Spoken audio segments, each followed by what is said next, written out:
if I could ask you to keep in your thoughts tonight the family of Glenn Barnhart, who has been a town volunteer for many years in the Fairfield Historic District, Kiwanis, and Wakeman. We lost Glenn on Friday, October 24th. I pledge allegiance to the flag of the United States of America and to the republic for which it stands, one nation, under God, indivisible, with liberty and justice for all.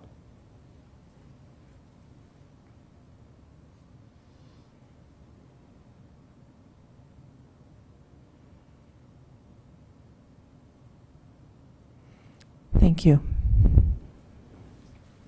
The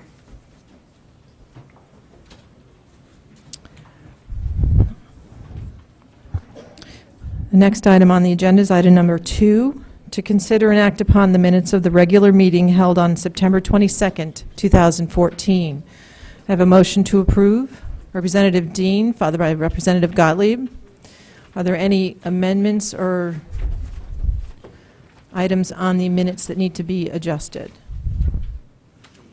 Seeing none, all in favor signify by saying aye. Aye. Opposed? Abstentions? Thank you. Moving right along to item number 3. To hear, consider, and act upon the following resolution as recommended by the Board of Education.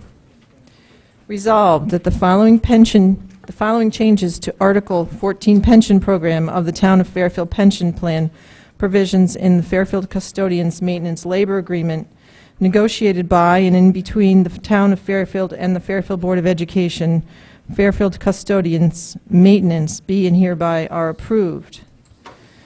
Employees hired on or after the effective date of this agreement shall participate in a 401A type pension plan with no eligibility or vesting rights in the town's existing pension system. The employee shall be required to contribute at least 4% of base salary, but may contribute up to a maximum allowed by law. The town shall match the employee's contribution up to a maximum of 4% of base salary. The town's contribution shall not vest until the employee has been continuously employed for 5 years. A motion to approve. Representative Schwartz, followed by Representative Braun. Are there any questions on this item? Okay. Are there any questions from the public? Seeing none, back to the body. All in favor signify by saying aye.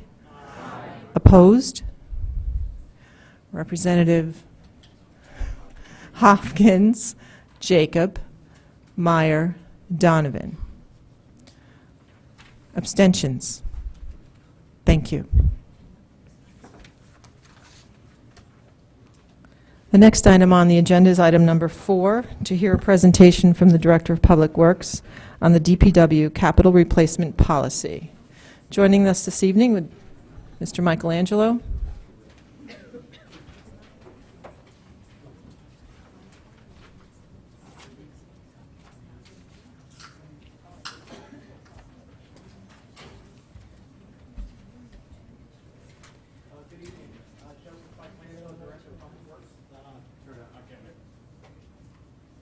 Okay, how's that? Okay. Joseph Michelangelo, Director of Public Works. In your packets, there was some information regarding our capital vehicle replacement plan. If you recall, in the last budget cycle, there was quite a bit of discussion about the condition of our town public works vehicles, how to fund them, whether it's through operating budget or through capital budget. Ultimately, what got approved was the purchase of 7 new vehicles, capital vehicles for our public works fleet.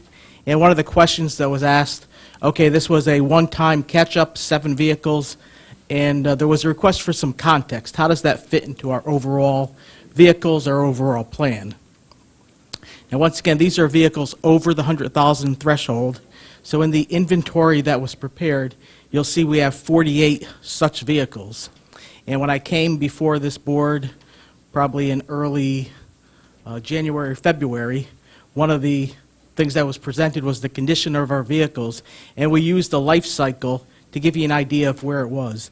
And I believe when we went for that request, out of those 48 vehicles in the capital plan, there was 14 of them which were within their life cycle, and the other ones were beyond their useful life, which is anywhere from 12 to 15 years. So these 7 vehicles that we purchased did make a significant dent in these. Simple maths, 1/7, or about 14% of our capital vehicles were replaced in one fell swoop. So it was very productive. We have the vehicles. It's going to make a difference in the way we do business. But going forward, there's also the question, well, where are we? Are we caught up? Are we not caught up? So what I tried to outline in the plan, and we defined where we are and how many vehicles we think we need to purchase. And once again, there's an outline of our inventory of different type vehicles, 6-wheel dump trucks, 10-wheel dump trucks, sweepers, loaders, backhoes, excavators, dozers, and the like, which adds up to the 47. And in coming up with the list, we struggled a bit on sort of how best to present it. And one of the things that we presented in the list, in the report, was that even though we're saying 12 to 15 years is the optimal age of some of our equipment, we're not saying that every single piece of equipment has to be replaced when we reach that threshold. And one of the examples I used in the report was for 4 backhoes. If we have 4 backhoes, we could afford to have one of the backhoes in year 12, 13, 14, because that's almost like a complementary vehicle. Same thing with the sweeper, same thing with the loader where we have 4. Obviously, when we get more vehicles, 25 dump trucks we have, 25 6-wheel dump trucks, we could afford to have 3 or 4 or 5 beyond its useful life and still do a good job of addressing our system. So as I said, using that comparison to useful life, now we currently are at 27 within their useful life, 27 beyond it. So what we laid out for it in the plan is in the next 5 years, if we purchase 17 vehicles, a little more than 3 per year, and we have them set at 5, 4, 3, and 2, I believe. That'll get us to a position where we'll have 35 vehicles within their useful life and 13 beyond it. So in the period of 6 years, last year plus the next 5, that'll get us to a situation where we basically flipped it, where we went from a minority of our vehicles being within the useful life to a majority of them within their useful life. And after that, the spreadsheet that was handed out just, I think, on Thursday or Friday, actually, shows the first 5 years programmed, and it shows years 6 through whatever, 15, 16, as blanks. It just shows 3 vehicles for a year, and we could put in the X's and replace them out as we go forward. But that's a good sort of a steady state. So once we get past these 5 years, 17, about the right amount of vehicles that we need to rotate our fleet, to turn over our fleet, is probably around 3 a year, 3 capital vehicles per year, which averages about 200,000. So 600,000 should be the vehicle going forward, the number going forward as a programmed amount in future years. And once again, this is a plan. It's not the plan. It was presented to the Board of Selectmen, Board of Finance, for informational purposes only. Hopefully it'll help in our budget discussions, both capital and operating going forward. But there's no action on this plan, and it'll be developed this year and in future years to hopefully meet the needs. Thank you. Are there any questions for Mr. Michelangelo? Representative Marmion.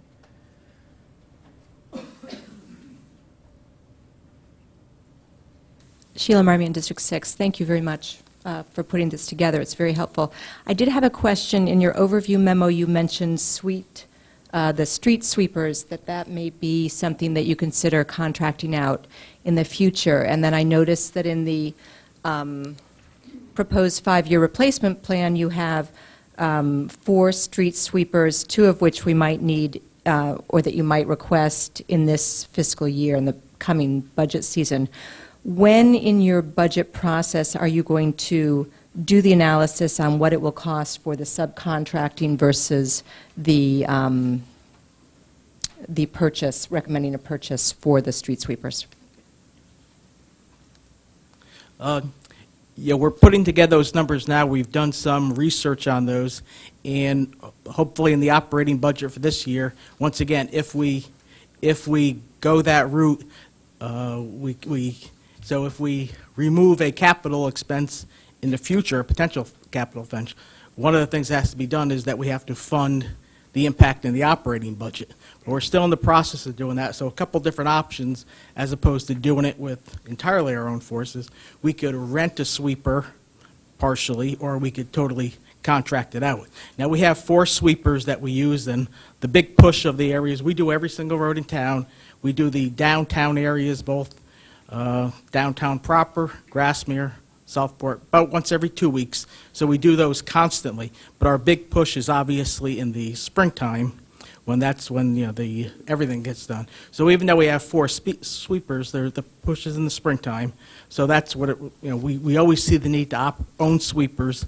But the question is, could we get away with 3 plus contracting or renting a vehicle for our guys to use for a 3 or 4 month period during the peak? And that's something that we'll develop before budget time, because we'll need to request that if we're not going to get another sweeper. Representative Donovan, then Ambrose.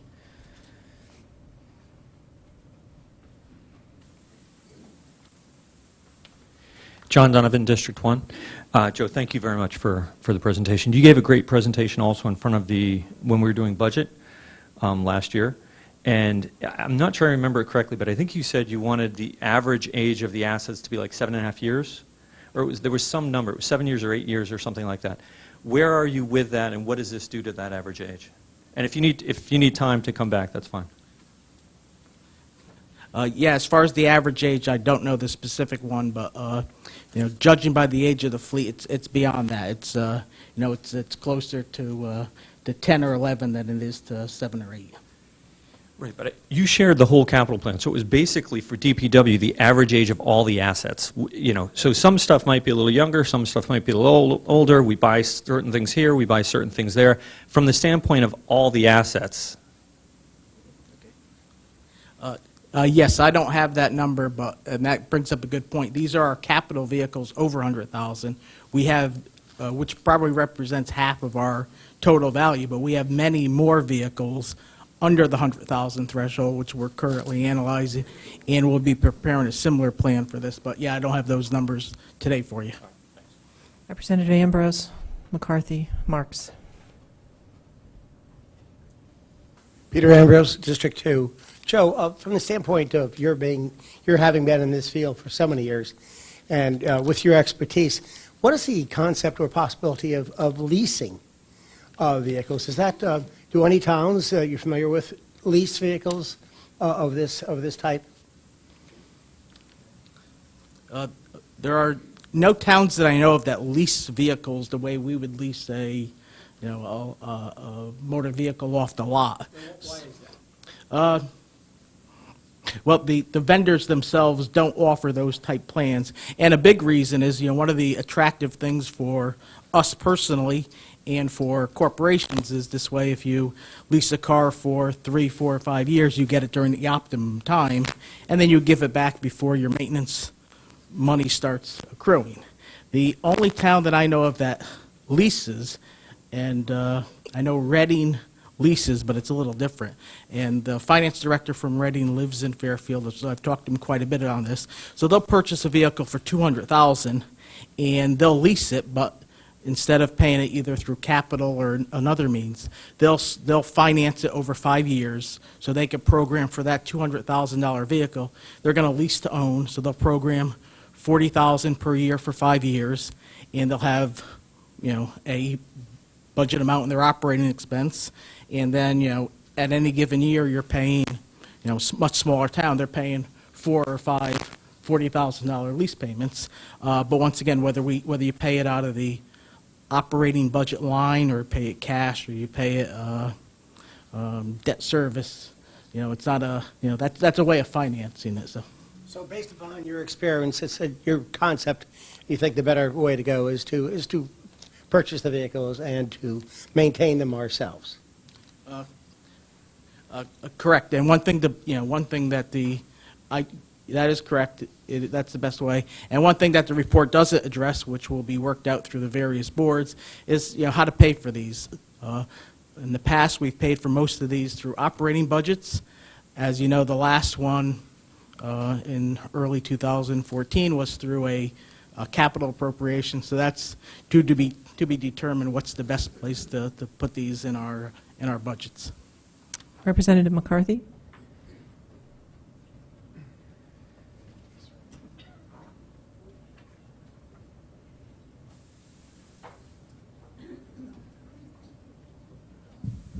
Tom McCarthy, District 8. Joe, I appreciate you going through the analysis here. As you know, we talked a little bit about this, and I was just curious, on the plan, you indicated that 5 years from now, having 35 vehicles within the useful life window and 13 out is a favorable position as far as DPW is concerned. The other element of this, if you look at the 5-year plan, it's front-end loaded. The biggest expenditures come in the first 2 years. Is there a way to smooth that out so over the next 5 years the expenditure will be flat, moving some of these vehicles off the first and second year and into the third, fourth, or fifth year?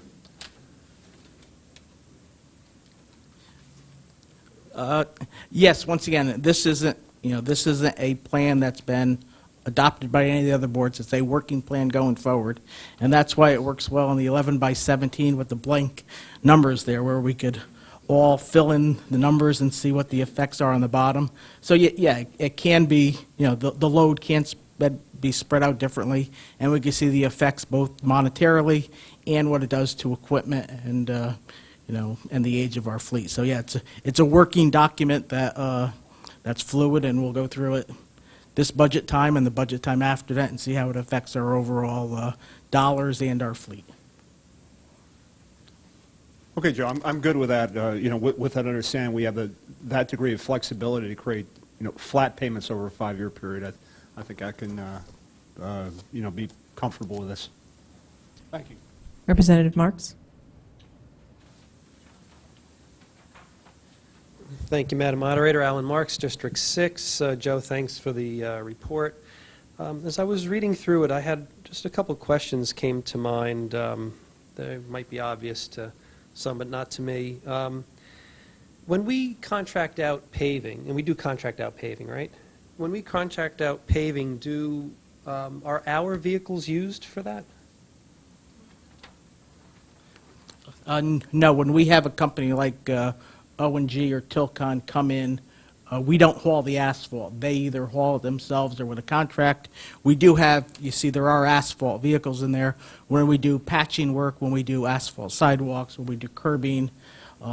Those are very efficient work to do asphalt. So we do asphalt work, but we don't do the 1,000 linear feet per day. That's handled by the big ones, and we do not do those hauling. Okay, thanks. Yeah, that's sort of where I was going, because I knew, some of these trucks clearly were for asphalt hauling, and I wasn't quite sure why, but we're doing smaller jobs. The town is doing them itself. Correct, yeah. Okay. Also, you have, on page 3, you have some 6-wheel dump trucks, and you mentioned that they're used to handle peak construction activities or construction activity. What's an example, or what are some examples of construction that the town would be doing that we would need these kinds of vehicles? Now, Public Works Department is responsible for our roads, obviously. So any work we're doing to repair a road in the subbase, drainage, shoulder work, straightening out curves, humps in our roads, responsible for all our parks, so any improvements we're doing in our parks. A lot of our, and not just our parks per se, but we do the fields also, where there is an athletic field in the school areas. We do the construction there too. And one of the things about that is that our schools were built as schools and playgrounds. They weren't built as athletic fields. So, and I'll use Sherman School for an example, because there's been heavy much heavier use than there was even 5 years ago. Now, something like that was never designed to be a soccer field, so that's something that eventually, probably sooner rather than later, we're going to have to put quite a bit of resources into that, and drainage and shape in it and things like that. So every physical property that the town owns is something we do. And I was thinking a couple examples.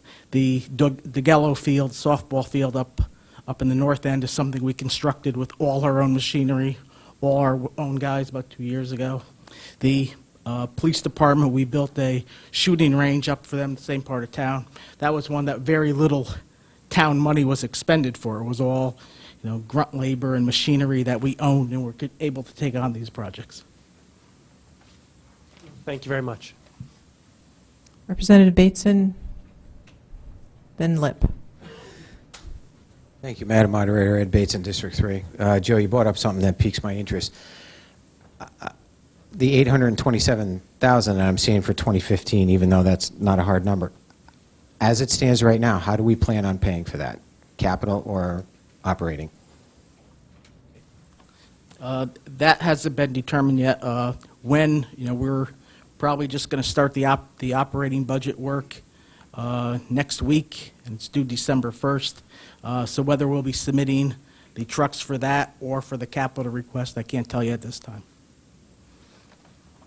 Through you to the First Selectman, Mike, do you have any position on this as of yet?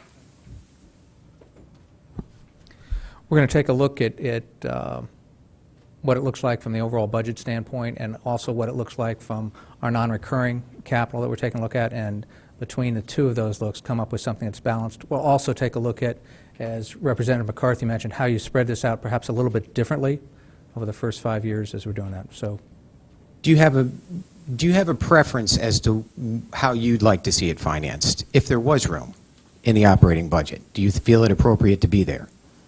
oh, no question. If you can put it in the operating budget, that is the cheapest way to go over time. And no question, long-term, it makes sense to be there. The real question is the transition years. How do we get from way behind to where we want to be? And what's the impact on our tax rates while we do that? I'll agree with you on that. I think that, Joe, I see you representing to us that this number is basically going to be 600,000 out into the future every year. I see that we have some high numbers in the beginning, but if I see a measured approach, and this is going to be an annual expenditure, I would encourage us to just go right into the operating budget. Thank you. Just to fill that in, Joe has a couple challenges as he does this. These are the vehicles. You also know that we're also trying to get our paving into our operating budget, and have struggled with that over the last few years. So it's a question of neither move it I would characterize as right or wrong. It's really a question of choices we make in terms of balancing the operating budget, the non-recurring, and the impact on our taxes as we go through that. Representative Lip.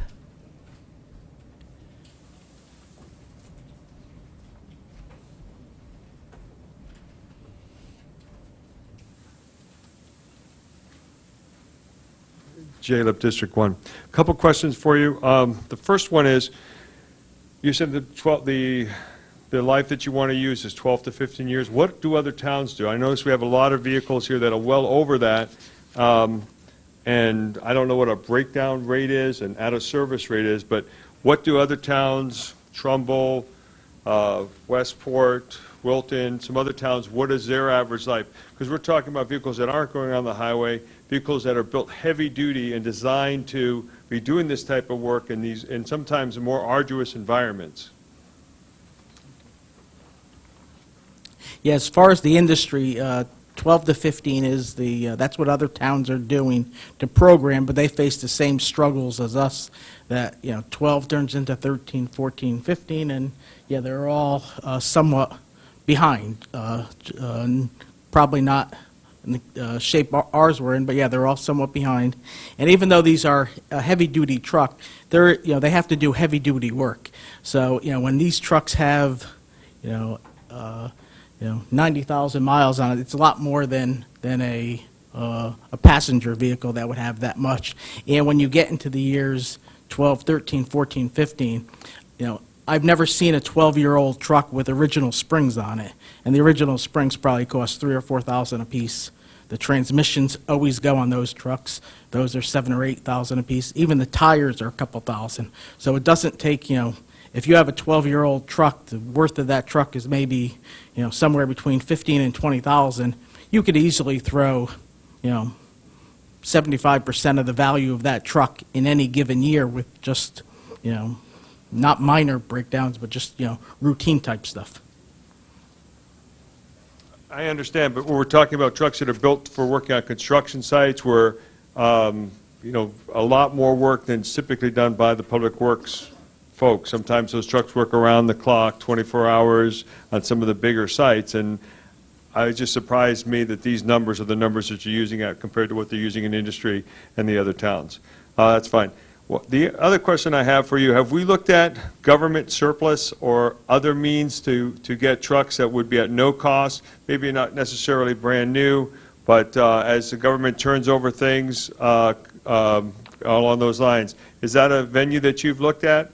And also along the same lines as ways to get things cheaper, often buying things that are powered by natural gas or other resources are ways to find something a little bit less expensive for Public Works vehicles.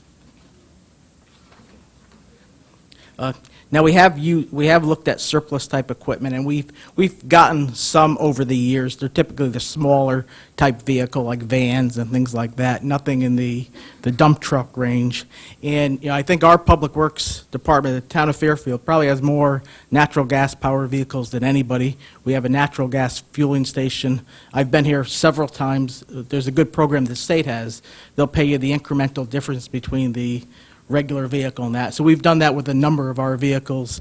We don't have any dump trucks on that, but I'd say probably we have somewhere around between 10 and 15% of our fleet is natural gas, which is a lot cheaper than regular gasoline or diesel. Okay, so what you're saying is you looked at that. I just wanted to be clear because it wasn't here. And then the last question is there's 12 different brands or manufacturers that you deal with. From a maintenance point of view, a training point of view, extra supplies point of view to fix things that break, is there a move to try to consolidate this between GMC, Ford International, John Deere, all the different companies that you're doing there? It seems to me that all that may require additional training for your staff to do that maintenance because they're all different, and I see the new manufacturer looks like they may be going that way. Is there ways to reduce our training costs for our people, the ongoing maintenance supplies that for the long run? I'm not saying I don't want operational trucks. I know we need to replace these at some point. It's just that what are we doing to look at ways to buy them smartly? Now, that is a good point that, we do have, if you see the list, there's Internationals, there's Max, there's a bunch of different types of trucks there. With our current fleet, I don't know if we're going to change them rapidly like this, and you don't want to specify. You want to get the best truck for the money, and whether it's an International or Sterling, whatever the low bid is that year, I'm fairly comfortable that our guys can work on it, and they're not inefficient doing it that way. But the town of Westport, somebody brought up Westport before, so Westport probably has 14 or 15 of these dump trucks, and they do it a unique way where they'll purchase it all at one time, and because these trucks aren't right off the lot like Hondas, it probably takes them like a year and a half or close to 2 years to get the truck. But yeah, they purchase capital trucks all in one fell swoop, and one of the benefits that they see is that they're purchasing all Internationals or all Max or all Sterling. So that is a benefit that they see. But once again, with our current, and they've been doing that for years, they've been doing that for several iterations. But with our current fleet and the one-time upfront purchase, our fleet is probably 3 times bigger than theirs. So I don't think we could go down that road right now. All right, great. Thank you. One last question. What do we do with the vehicles that we were taking out of service? Are they salvaged? Are they sold to a contractor who may find more use out of them? What value do they have at the end of their life as we replace them? Yes, our purchasing agent is the one that's in charge of disposing of surplus vehicles. She's very good at it. She gets the best price. But once again, by the time they're ready to be sold, they're in the single thousand range. So some of them we get 7,000, 8,000, 9,000, but I'm confident she gets the most we could get for the trucks at the end of their life. Thank you. Are there any other questions for Mr. Michelangelo? Mr. Hurley, then Representative Gerber. Michael Hurley, District 1. Just a quick question. Once an order is placed for, say, a backhoe, how long does it take to come in? Do you want to speak on that? Yeah. Roughly. For a backhoe is pretty much off the lot. So a backhoe, you could probably put an order in, and you could probably get one in 6 months or so. The 6-wheel dump trucks or the 12-wheel dump trucks that we buy and everybody else buys, they're basically custom made. They're not sitting in a lot. You basically order them and they build them when you order them. So there is some lead time, upwards of a year before it comes in. And just the last question, since I have you here. The items that we bought this past non-recurring capital budget season, when are they coming in? Or the bulk of them? They'll all be in before the end of this calendar year, 2014. Thank you. Representative Gerber.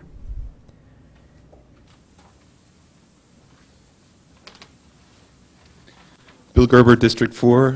Thank you, Joe. Just have a quick question. You say on page 7 here that sometimes we spend 50% of the vehicle value per year on upkeep after its useful life. In the first couple of years, do you have a sense for how much we would pay on these vehicles? Yeah, the first couple of years, it's just regular maintenance, just changing the oil, and unless even any major breakdown is under warranty. So there's no real additional expenses the first several years. Do you have a system in place that allows you to track maintenance by vehicle? Our fleet manager does an excellent job. Probably for the last, records for the last at least 12, 15 years are very accurate on what we spent per vehicle. I may have missed this, but that might be useful come budget time, because quite often, especially if it ends up in the operating budget, but even in capital budget, we're always sharpening our pencils, and sometimes, from what I understand, I'm new to this body, but sometimes the vehicle plan gets delayed for budgetary reasons, and if it turns out that we can see that it's actually more expensive to keep the vehicle than get a new one, maybe we will be better at approving what you've put in front of us on a timely basis. Thank you. Representative Meyer, followed by Representative Jacob.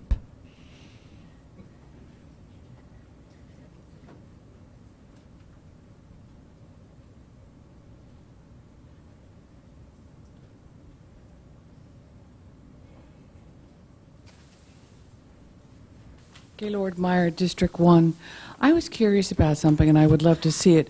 It was brought up earlier about leasing, whether you could do a cost analysis on the sweepers, just to see what we're doing, and also on leasing, whether or not we could do a cost analysis of these things. You said typically they lease them for 5 years, and then they sell them. Maybe it might behoove us to buy the ones that are 5 years out, and what the difference would be if we could save, or because if we get 10 to 12 years out of a vehicle, maybe we can save some money there versus buying a brand new one. Just a thought. And I also would love to see, anything that we do purchase put into the budget, the operating budget, because I'm not for bonding. Thank you. Representative Jacob.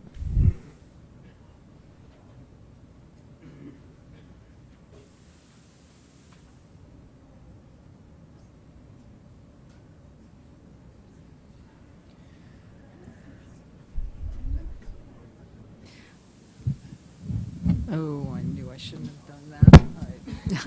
Ellen Jacob, District 9. I also want to thank you, Joe, because it's almost as though we look forward to your presentations. They're so good. I mean it. And it really helps to talk about this so early that, at least we all get a little input in there, and you get to give us your thinking clearly. I just wanted to say, knowing that it is the beginning stages, that my concern is, like Tom McCarthy's a bit, I would love to see it spread out a little more evenly, because I know we're going to be up against a large capital Board of Ed bill this 2015 year. So I would love to see it a little spread out a little more. Thanks. Are there any other questions for Mr. Michelangelo?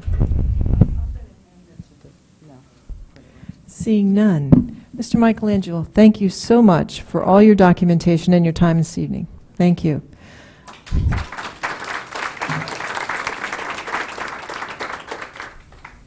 The next item on the agenda is item number 5, to hear a report from the Board of Finance Fund Balance Policy Subcommittee Chairman, Mr. Jim Walsh.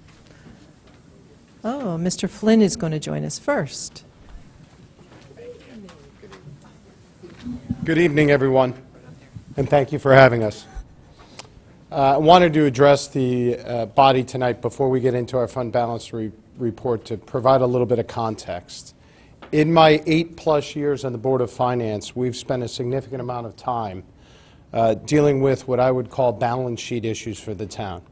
That is, addressing the town's long-term financial stability and flexibility to deal with our long-term obligations and commitments.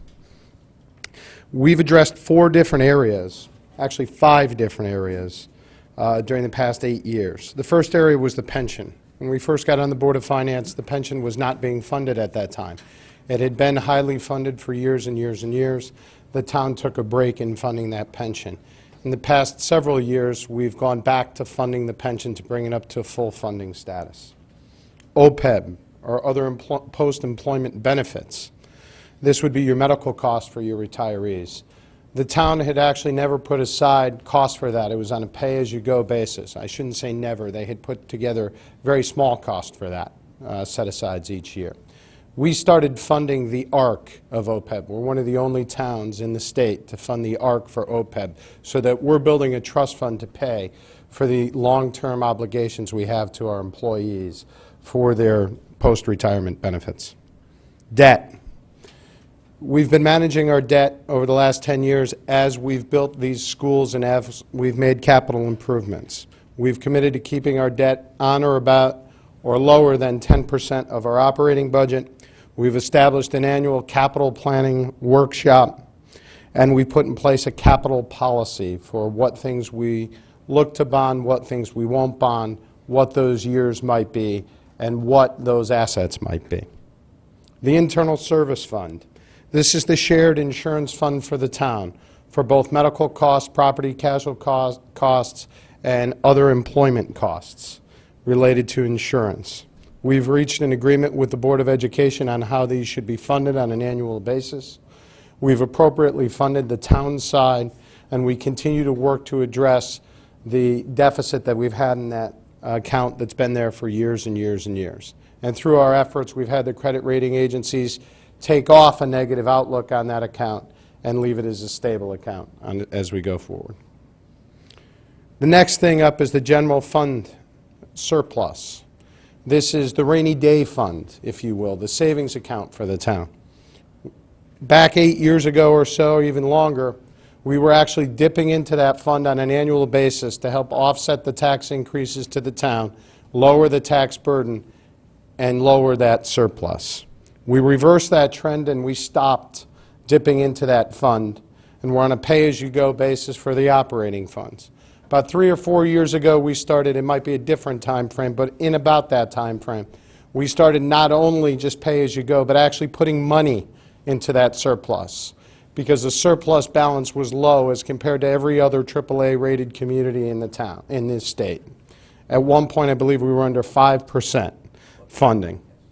Right? We're now up a little bit over 7%, and annually we put hundreds of thousands of dollars in that rainy day fund, which the credit rating agencies look at this and all the other obligations I spoke about to evaluate whether we deserve the AAA credit rating that we continue to get. Tonight, we're here to talk to you about our next step as a board in shoring up the town long-term financially. And that step is the reestablishment of a specific policy related to that fund balance. Now, this policy will be disclosed in financial statements annually and will be discussed with the credit rating agencies and the financial institutions when we go out for bonding. This is our commitment as a board to maintain the financial stability and flexibility of the town and that credit rating agency by managing the fund balance. With this in mind, a year ago, the board established a subcommittee. Mr. Jim Walsh was made its chairman, Mrs. Mary LeClaire and Mrs. Catherine Albin served on the board to review what other towns and municipalities were doing around the state and around the country as relates to their fund balance, and to help us establish our own fund balance policy for the town. After years' worth of effort, they presented their recommendations to our board 2 meetings ago. We had one meeting to review it briefly. We had another meeting where we reviewed it at length, and we intend to vote on this policy at our meeting in November. So I'm asking Mr. Walsh, who did a fine job putting this together to come up tonight and to walk you through this policy that you'll understand what we're trying to establish for the town, because it will have budget implications for this year and years following this. I'll stay up here to answer questions with Mr. Walsh after he's done with his presentation. So I want to thank you for your time and your deliberations on this tonight. Thank you, Mr. Flynn. And before Mr. Walsh joins us, there are additional copies of this presentation on the front table if you need them.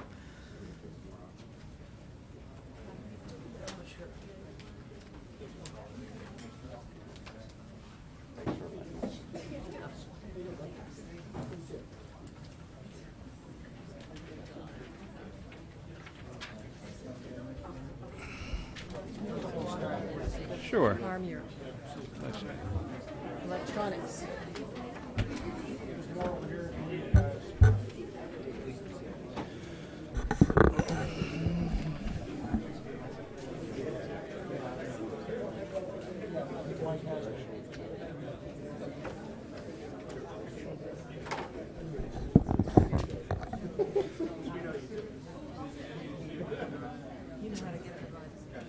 Get him in line? Just embarrass them. You act like this is true, but that's not a high bar.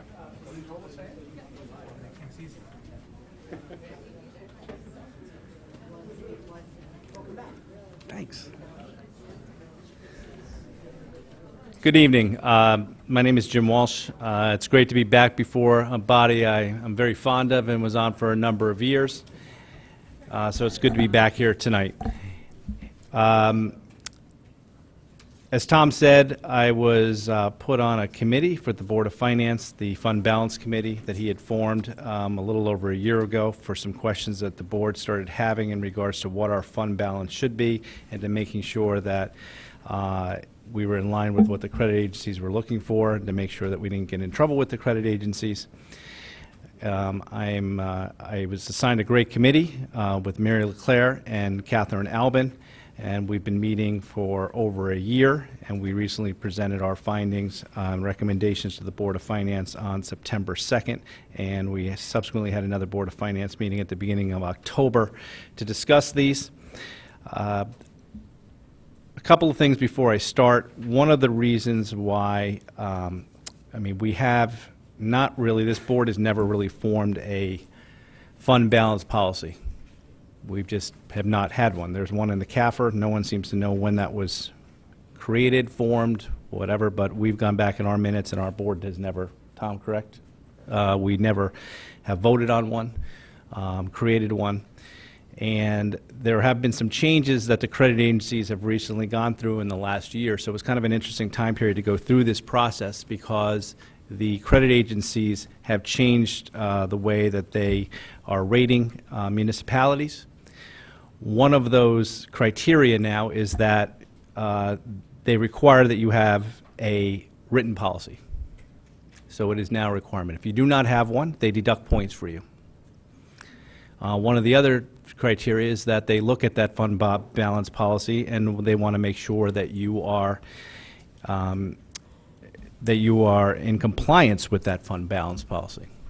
If you are not, they deduct points for that.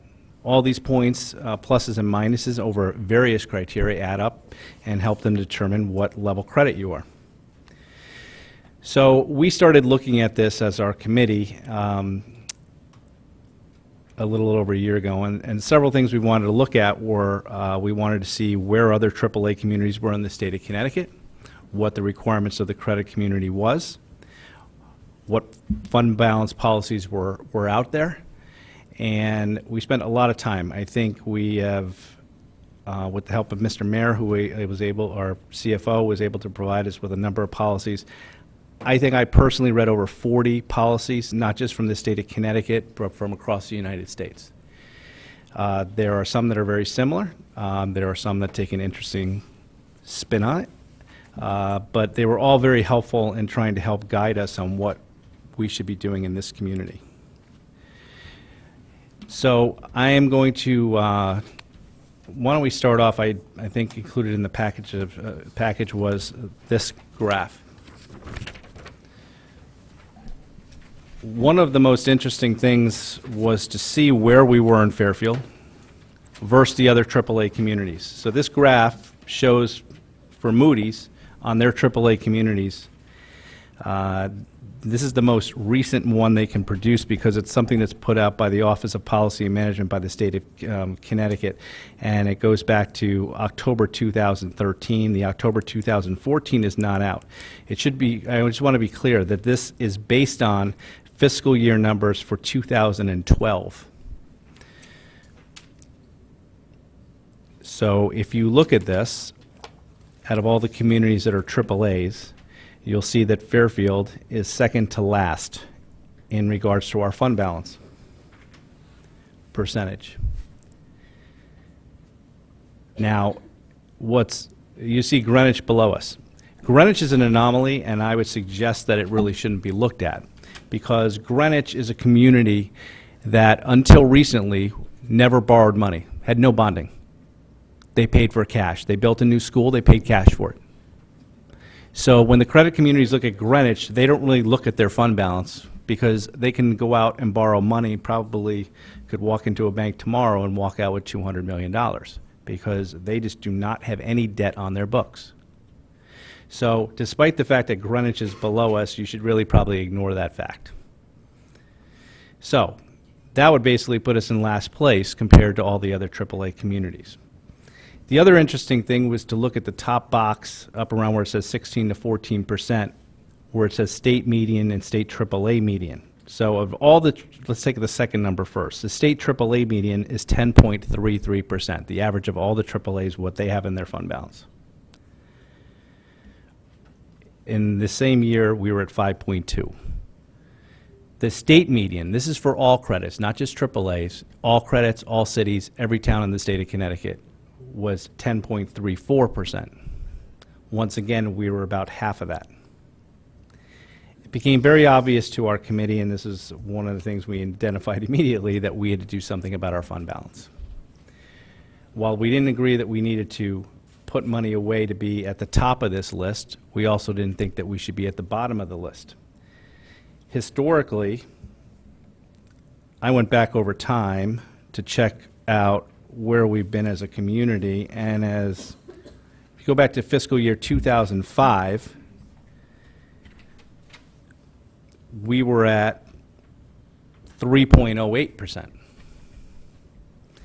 Now, there's a lot of credit, Moody's and all these places put out publications, and there's, when you look at what they're looking for, they put out general terms, but this is for communities all across the United States. Some of them suggest that you should have between 10 and 15%. But it all depends on how your revenues are generated and how stable they are. We're considered to be a pretty stable revenue source because our revenues are primarily based on real estate taxes. Some communities rely on sales tax, which if people don't buy a lot that year, your revenues are significantly down. So in going through all of these parameters, it became apparent to our committee that we needed to do something and create a policy. After spending a lot of research, after meeting with Matt Spurndell from Phoenix Advisors, who does some of our financial advising on bond purchases and things like that, in reviewing a lot of material, and having meetings with a lot of meetings, we came up with this policy, which I'm going to, this was a recommendation order to the Board of Finance, and then I'm going to talk to you about some of the changes that we've made since that point in time, or at least some of the discussions we've had and where we seem to be coming into an agreement on. If you look at them, they're numbered 1 through 4 with some subset settings. Our committee came to the unanimous agreement that our fund balance should be in the range between 8% as a floor and 11% as a ceiling. 8% seemed to be the bottom of, as a consensus that we were able to come to. It would require us to start increasing our contributions to our fund balance, but it would set a minimum of where we wanted it to be. In regards to the 11%, we decided that we wanted that to grow to some degree, but at a certain point we didn't want to overtax the taxpayers or hold too much of their funds. And so you can see from here there's a number of communities that are at 11%, so that should be at the higher end. We did not think that we should follow towns like Wilton, Darien, New Canaan that are up in the 12 to 13%, almost 14% range.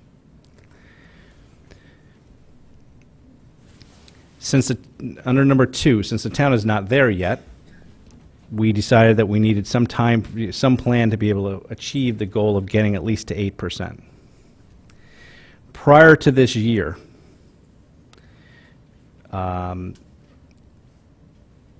we were at 6.43%, but because of a large surplus that we've had, primarily generated by additional revenues, we apparently are going to, if auditing results hold up, and that's a big if, because there still can be audit adjustments, we could be at 7.54%. Which is great news, because when we were looking at these numbers, we were down at the 5s, and it was looking as quite an ominous task on how we were going to get to 8. Because of surpluses over the last several years, the fund balance has been able to increase. So to me, we are within striking distance of that 8%. Yes. In addition to that, as Tom just reminded me, for the last 2 years, we have made contributions to surplus. This current year, and this body approved as well during the budgeting period, we are putting in $500,000 into as planned surplus, budgeted.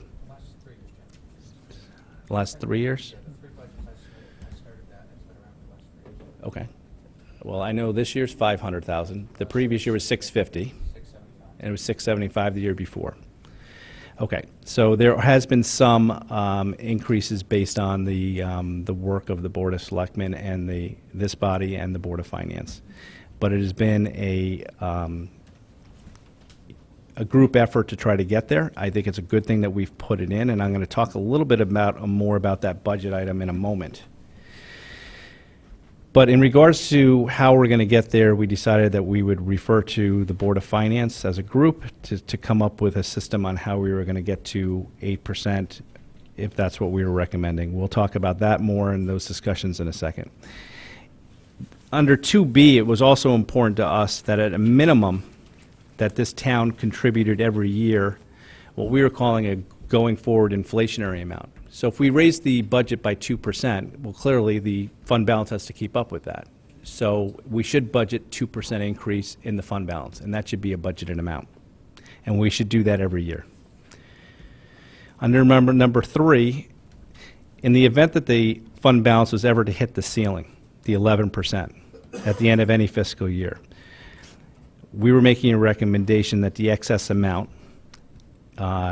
be used in one or a combination of the following so that it did not get above 11%. A was to transfer such excess to the debt service fund for future debt payments.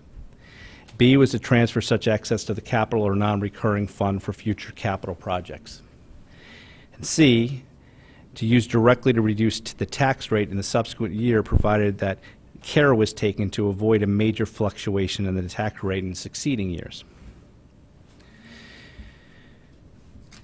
Lastly, our committee thought that the fund balance should be monitored by the Board of Finance in the following ways. That if the fund balance ever went below the floor, 8%, that the Board of Finance needs to be advised of that fact at its next scheduled meeting in order to potentially find a cure, to first know that what the reasons why we got there, and B, to figure out how we were going to reverse that. B, the Board of Finance will receive a report on the fund balance yearly at its fourth quarter review meeting. This way, at that point in time, we'll know what surpluses we have, if any, or deficits if we went over for some reason. And C, that every 3 years the Fund Balance Committee will reconvene in order to determine whether our fund balance policy needs to be updated based on credit markets or other types of criteria that we need to review. Since that point in time, we've had 2 Board of Finance meetings and we've entered into discussions on that to review this with the full Board of Finance. Some of the things that have come out of that have been that we clearly believe as a board that we want to have, if we're going to set a policy, we want to start off with a policy that we're in compliance with. So instead of being at the 8% right away, we are going to start that our policy is going to be that we are at 7.25%, with the thought process that there could be some adjustments that are done by the auditors over the next couple of months, and it would give us some flexible room. And that is our goal, to go up to 7.5% within the next year, to get up to 7.5%. We are all in agreement that we should be budgeting increases to the fund balance in our operating budget based on whatever our expenditure increase is. And we are looking for buy-in from all bodies. The board is the first selectman, the Board of Selectmen, and this body, so that when we go through the budget season and we come up with say there's a tax increase of 2%, that we see a 2% increase in the fund balance that's budgeted. Same thing as if Mr. Tetro puts something like that together and say the Board of Selectmen decides to increase the tax rate by another %, that they subsequently would do the exact same thing, so that this would become an automatic adjustment. And if this body, when it finally gets to you, if, say, you decrease the budget by 1 percentage point, you'd be able to reduce the contribution to the surplus that's in the budget by that same 1%. We are trying to get to a system such as that. But we want to be in compliance, so we're going to start off with 7.25%. That's our plan, and Tom and I are going to work a little bit more on that. Our bodies put us together to put together a final policy on that. Another major thing that we did discuss, and we thought about it at our committee, we just didn't put it in our recommendation, was one of the other uses of surplus if we get over 11% would be to put it towards the Internal Service Fund. The Internal Service Fund every year is a struggle. It is a number that, depending on where we go, we've had problems with it before, we've been in the negative, we want to have the flexibility, and that's just another area. And I think we actually talked that if it went over 8%, that we'd actually be able to move money to the Internal Service Fund because we had hit at least our goal of the 8%. So that is something else that is being discussed. Tom, is there anything else we had? Oh, the escape clause. The escape clause is interesting. Tom brought up the escape clause. The escape clause, it means that we're able to, if in a case of an emergency, be able to dip into the fund balance at any point in time for an emergency, such as damages caused by a hurricane or some other reasons. And although we did not put that in our recommendation, that is in every single policy that I've read, all 40 of them, because you have to have use of your fund balance. That's what it's there for. You got to be very careful about using it. I mean, it's kind of funny because you think you put this money away and that's what it's for. It's for a rainy day and for something to happen, and it's whatever. But it's amazing what the credit agencies will do to you if you touch it. It's there for an emergency, but if you use it for an emergency, you actually have points deducted from you. For example, West Hartford, it's on our list right here. West Hartford's right above us. They, on one of the major storms, I'm not sure exactly which one it was, but had major wind damage. Alfred, where wind damage, all sorts of trees come down. They decided instead of bonding it or some other way to dip into their fund balance and replace the fund balance over time. So that's what they did. An emergency, a freak storm. They got dinged by the credit agencies for that. So it's like it's kind of an interesting thing. The fund balance is there for emergencies, but if you touch it, it almost has to be like a bank account you don't touch. So that's what we have for right now. Tom and I are been entrusted by our board to write the policy. We wanted to fill you in to start at least having that discussion because we would like to continue to have the contribution on a yearly basis, and we wanted to fill you in about this policy. It is, we are over time with, we should have probably had a more formalized policy. There is one in the CAFR, more generalized policy, but I think this policy, when written, will give us the, what the credit agencies are looking for. I think it'll be the best for Fairfield, and I think we are with, number one, we are in compliance now, thank goodness for a surplus that we just had this past year. But I think we're in a position to increase that over time. Tom and I will now take questions. Sorry. The first hand I saw was Representative Schwartz, and then I'll go to Donovan, then Hopkins. Then we'll go on.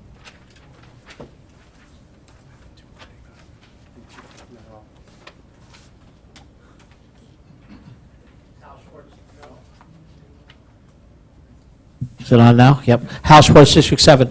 First of all, I want to say thank you. Thank you for bringing this to our attention. Thank you for bringing this to us, because not all of us get to spend the time at your meetings that we would all like. I have two questions. You said that that you were changing the start number to 7.25% and hoping to get it to 7.5%. The 7.5% would be at the end of this fiscal year, or will we be adding that in for the next fiscal budget? And the second question is, you talk about a percentage increase in the fund balance based on the tax increase. 2% of what? If the bodies, depending on which body has the budget before them, it's based on expenditure increase. So if you're increasing expenditures by, say, and I'm just taking a hypothetical of 2%, then our current fund balance, you would have to budget to increase by 2%. And that would be an expense to the budget as well. So the 2% is based on the actual dollars that are in the fund balance at that time, is that correct? Yes. Okay. And then again, the 7.5% is going to be this one or next fiscal? It'd have to be, I want to clarify, let me answer it very directly at first. It would have to be in the next fiscal because this budget's already been passed. That's number one. But as we stand here tonight with unaudited figures, we're already at the 7.5%. We went to the 7.25 in case the audited figures get adjusted somewhat downwards. Candidly, I would be surprised, given the job that our finance team does, if it was adjusted downwards all the way to the 7.25. But we were very cognizant that the board does not want to pass a policy that we're already out of compliance with. I hope that answers your question. It does, and I appreciate it. So, but that was my bigger concern. So your recommendation is going to be to this body and and all the other bodies that we add to the tax, increase based on whatever that is going to be. So we increase the fund balance on a yearly basis, up or down, based on whatever the budget does. That is correct, and we refer to that as the do no harm provision. We don't want to end a year any worse than we started it as relates to the budget compared to the operating expenditures. Well, I think it's a wonderful policy, and I applaud you guys for doing this. And Jim, I think the years that you guys spent, I think it was well worth it. And I think I would say I appreciate it, and thank you very much. Thank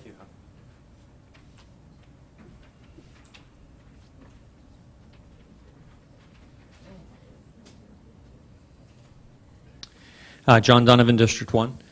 Thank you, guys. This is great stuff. I think, you can abuse data as much as you want. You can get whatever answers. I'm just confused by a few things with this. The state median is 10.34. The state median for AAA is 10.33, meaning that the higher graded AAA towns actually have a lower percentage. Yeah, we're probably dragging down that average. So then you get into why we might be drawing down that average, and you start to look at population. And you look at the three largest cities in the state, Hartford, Stamford, and Bridgeport, and they're at 4.40 and 1.7. You look at the three largest towns in the state, and they're Greenwich, Fairfield, and West Hartford, 3.5, 5.2, and 7. So it would seem that some of this is related to population and other factors. Ours is more related to the fact that in the other markers that the credit agencies look at, we are actually very highly rated. The fact that our pension plan stands where it stands in terms of funding, the fact that OPEB stands where it is in terms of funding at this point with trust funds set up, we get a lot of credit for that with the credit rating agencies. So this was one of the last things that we needed to address, and why, by the way. This is not a race we want to win, so we don't want to be in the 10, 11%, 12 range. We would much rather be in that 8 to 9 range, which is the lower end of that spectrum, so that we have that financial flexibility, that we don't get the negative outlooks from the credit rating agencies, and that we get credit for the other items that we do manage very well within our long-term portfolio. And just to follow up, the numbers are interesting because I've explored a lot of the numbers from towns, and some of the towns' other towns' finances, I don't understand. I don't understand how some towns have a 12% surplus, but they've only funded their pensions to 45% of what it's supposed to be. That makes no financial sense to me, but some towns choose to do that. So it's hard to look town to town, and the more you look, the more confused you actually are. And it starts to get into, okay, we're AAA, and as long as we're slightly improving, would they really put us on a warning? You know, what would be those ramifications? It starts to get into when you look at the budget. You guys are, and this I just need to understand a little more. I believe that what happens is when we have excess funds, so as an example, in the first meeting after we approved the budget, solid waste came back, there was a $283,000 save. Senior tax relief came back, there's a $255,000 save. Those funds go into the general fund, and then you guys approve any funds coming out of that fund. Is that correct? That's not exactly the way it works. We don't approve any funds coming out of that. What we do is transfers. So while you have accounts that have overages, you also have accounts that have underages. So we'll have to transfer to balance the funds. But in actuality, we don't, quote-unquote, add to anything because the budget's already been passed. But for funds to be transferred, it needs to come to the Board of Finance. This is correct. Okay. So you to a certain extent, you can facilitate. They have to zero out, is what I'm saying. Oh, so you only approve something zeroing out? On the transfers, correct. The only thing that's additional is if additional revenue comes in because maybe conveyance fees are higher, or building permits are higher, or Okay, I get it. prior year tax levy comes in, or the tax collection rate is higher. That's the only way the actual total funds increase. For us, the expenses have to zero out with the transfers. Okay, and one last really quick thing. Totally agree with not setting a policy that we would be out of compliance with. And I wonder if you could even go a step further to say, you know, these are the specific reasons why we should take money out of this fund. Instead of leaning over. So if there's a hurricane, Fairfield should take funds out of this, where then the ratings agencies can't say, hey, you couldn't do that. Thank you for the comment. We actually discussed that, and the thought was that putting specific language in might hamper us if we forgot something. So we don't want to be penalized for forgetting something, and we don't get penalized now for making that as broad as possible to allow us that flexibility. If we start putting parameters around it and we forget something, earthquake, you know, whatever, then we get dinged by the credit rating agencies. All right, thank you. Locust, you know. Representative Hopkins, do I have any other hands? Garska? Okay, and then Gerber. Mr. Walsh, I heard you say that you need to do a written policy to please the rating agencies. Yes. But the 8% goal that you had is not a current requirement by the rating agencies. Is that right? No, it's not. There's no real written requirement by the credit agencies. That 8% was a recommendation by the 3 members of the committee. Okay, so if after you're looking at it. 7.5% this year, is that what I think was just said? We may be. We may be. All right. Well, let's pre-audit. Okay. Well, let's presume for a moment that you are, and you want to get to at least 8. When do you expect that you would be? How would you schedule that? I mean, how many years do you think we're going to need to step up to 8? Well, it's a variable because there's surpluses that could come in. But to give you an example of some spreadsheets that I've run, Okay. if we presume that there was no surplus, okay? So if we presume there's no surpluses coming in, and we presume that over the next 5 years, that all the bodies, by the time it's all over, the budget expenditures go up by 2.5%, okay? In order to get up to 8%, we would have to, in addition to putting in, budgeting the 2.5% increase into the surplus, into the budget, to keep up with the inflationary 2.5% spending increase, we'd have to put $300,000 of fresh money in for 5 years. Each year? Each year, an additional $300,000. Okay. All right, thank you.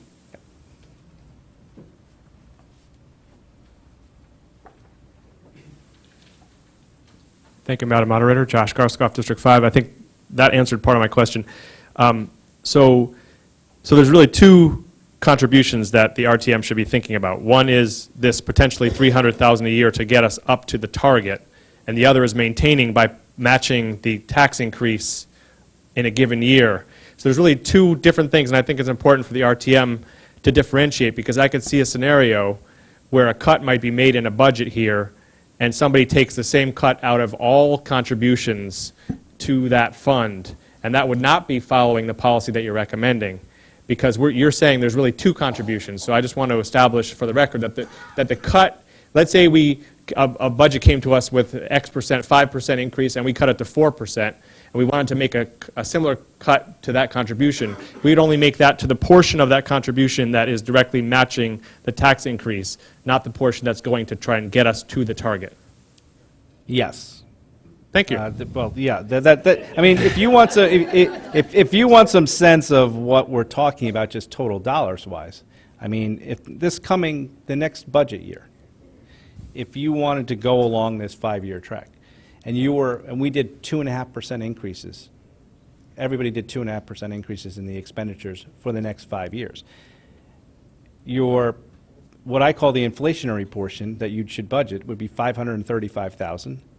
The excess would be $300,000, so you'd be looking at $835,000. That would build up over the years so that by the 5th year you'd be at $622,000 of inflationary increase, another $300,000 of regular, to be $922,000 total. I think that we've talked about on the Board of Finance when we've looked at this, that for right now, we're not going to go on a track of the 5 years. We're going to see how this works for the next 2 years. Without that. We want to do the we want to do the inflationary increases, but we've had some surpluses over the last couple of years. And instead of trying to overtax the taxpayer, we're going to sit back, I think, for 2 years and see how this goes. Okay. Because if we had a year like we had this year, we could be at 8% in almost 1 year. Yeah, without any addition to the budget. Right, and just to be clear, when Jim talks about that 835, that's not coming from zero. Remember, we're already putting 500 in. So the incremental quote-unquote budgetary increase would only be that 335 if in fact we wanted to add that 300,000 on. And would they be two separate line items in the budget? It would be the same line item, but obviously we would detail out the reason Okay. for why each was there. Okay. And thank you for your Thank question. And just one last point. One of the good things about doing that first part, what I call the inflationary part, is over the last 3 budget seasons, with this town putting money into surplus, we are kind of used to a figure at least being in the budget. That number has gone from 675, 650, 500. But as I was telling you, if this current year, if we did a 2.5% budget increase, you'd have to put $535,000 in. So I think what we're saying as a Board of Finance is we want to stay on that trajectory and keep this as a budget line item. It's just what the number's going to be. But it will be somewhat not that far from what it is right now. Okay. Thank you. Thank you. No, after Mr. Gerber. Bill Gerber, District 4. Thank you, Mr. Walsh, Mr. Flynn. Quick question, I should know this, but I don't. Do we have a distinct investment policy for the surplus, and what sort of investment risks do we take? Yeah, so the surplus is managed by the chief fiscal officer of the town. We did a couple of years ago establish a subcommittee for our group, which we call the investment committee, which does meet about every 6 months with the chief financial officer and reviews where those funds are invested, but they are within his purview alone. We did make recommendations in the past, and he has heeded our recommendations for the most part in the investment of those funds. But you see sort of shocks if interest rates go up, the curve goes up by 100 basis points, what that would do to the... They would, and I know that the chief fiscal officer and the first selectman are responsible for managing those investments. Sure. Representative Hurley, and then, did I see another hand? Representative Bateson. Michael Hurley, District 1. Thank you for tonight's presentation. I'm just trying to understand something. This 8 to 11% sort of range, is that something that Moody's recommended? Did I miss that? No, there's no recommendation. This is something we put together. We put it together based on the fact that in many of the policies, both in the state of Connecticut and throughout the United States, these policies put ranges on them. It's kind of, some towns actually go through a red light, yellow light, green light process of what you do at certain traffic light signals. But there should be some type of range. But the thought process is that you should have a minimum, a bare minimum that your community is comfortable with financially. That should be based on what other communities are doing and what the credit agencies or rating agencies are looking for. There should also be a ceiling, because if you had a number of years of surplus, you shouldn't just be putting money in there, because really what the money we're talking about is the taxpayers' money. So there's got to become a point where you say our savings account is too large or a reserve fund is too large, and therefore any more reserves or surpluses after that point in time would be returned to the taxpayer in one of the following ways that we described, whether it's to reduce debt, whether it's to transfer money to the internal service fund, whether it's to go into to pay for an excess capital or a non-recurring fund, or whether it's to use it to directly reduce taxes, which this community did for many years, And I would beg to argue, based on the history, that if we hadn't done that, if we had taken our surpluses when we had them, we would never be in this predicament that we're in right now. So I'm just trying to understand. I mean, Moody's is our credit rating agency, correct? No, No. there's three. There's three, okay. Yep. Moody's is one of them. Moody's one of them. Okay. And they would like us to get this balance up? No. No. They don't. None of them have said anything about getting... Let's take a time out, yeah. Because what happens is they look at a variety of parameters. They don't look at this Understood. by itself. They look at this, the internal service fund, our revenue, our tax collection rate, whether we've had referendums on taxes, all that kind of stuff. The town's quote-unquote ability to pay. They take that all into consideration, our debt level, okay? In the past, they have made comment about our general fund balance being too low. They have noted, I think at one point years ago, they put us on negative outlook when we were at about the 3 to 4% range. So to say that they've never commented on it isn't correct. They have. What they've done in the past few years, looking at our pension, looking at what we did with OPEB, looking at some of the other things, and the fact that we have added to this surplus, they said these people are addressing it, the negative outlook comes off. But they had a little problem in the internal service fund a couple of years ago, so they hit us with a negative outlook there one time, correct? And that's all gone away now. What we're doing is saying we got to take it the next level, okay, and make sure that we have the policy in place and that we follow the policy so that when they look at all the levers, they know that we're managing the town from a financial stability standpoint. But none of the credit rating agencies have said that you need to raise this on a percentage basis. They won't do that. They won't. They don't do that to any town, ever. I don't ever say ever, but they won't do that here. They'll just say, we'd like to see this balance higher, but you guys are managing the town. So in terms of the conversations that take place with the credit rating agencies, who participates in those? Mike, why don't you address that? It's the credit rating agencies we meet with typically before we go to the market to bond some funds. So typically we'll do it in July of each year. It's myself, the chief financial officer, and our financial advisor that sit in on those meetings. So that's kind of one piece. Where we got into a detailed discussion with the rating agencies was also during, does anybody remember back when Moody's put us on a watch list? Okay, so that's when we got into, we had conference calls with 10 or 12 towns, many of which were in better financial shape than we were, New Canaan, Darien, Wilton, Greenwich, Westport on those calls. And they were pushing because we'd all been put on a watch list. So the question is, what do you want us to change? And Moody's wouldn't commit. When I first took office, we were on a negative outlook. One of the commitments I made was to get rid of that negative outlook. Seems pretty straightforward. You sit down with Moody's and say, what does it take to remove that? They won't answer that question. They answered, we want to see more financial flexibility. Okay. You want to hire surplus? That would be good. How high, how quick, how fast? They won't answer that question. Okay. So part of the presentation, as Mr. Flynn mentioned, there are about 12 different items they look at, including things like our economy.